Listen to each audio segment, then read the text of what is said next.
আসসালামু আলাইকুম। চলে আসলাম মজার এবং সহজ রেসিপি আপনাদের সাথে শেয়ার করার জন্য। আজকের রেসিপিটা এত মজা, বাচ্চারা বেশি পছন্দ করবে। প্রতিদিন কিন্তু এক ধরনের ইফতারি খেতে ভালো লাগে না।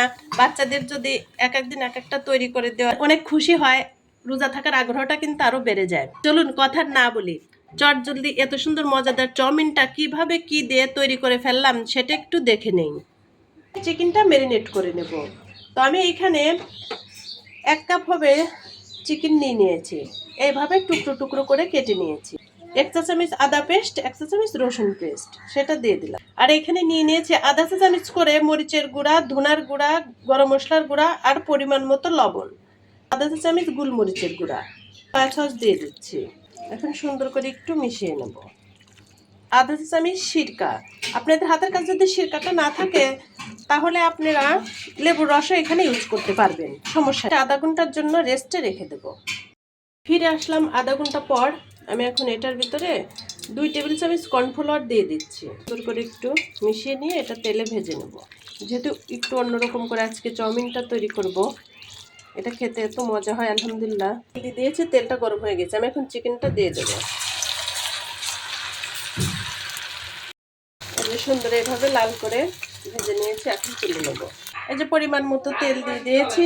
তেলটা 2 টেবিল চামচ হবে দিয়ে দিয়েছি, বেশি দেয় নাই।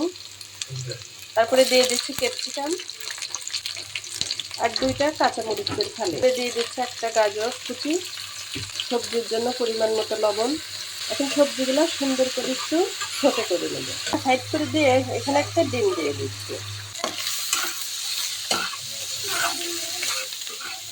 এখন সবজি আর ডিমের ভিতরে নুডলসের ভিতরে যে মশলা থাকে সেটা দিয়ে দিলাম একটা। দিয়ে দিচ্ছি 1 চা চামচ সয়া সস, 2 টেবিল চামচ টমেটো সস। আগে থেকে সিদ্ধ করা নুডলস দিয়ে দিচ্ছি। নুডলসটা সিদ্ধ করা দেখাই নাই, কারণ এটা সবাই পারেন, কারণ ডিটেলস দেখাতে গেলে ভিডিওটা অনেক বড় হয়ে যায়।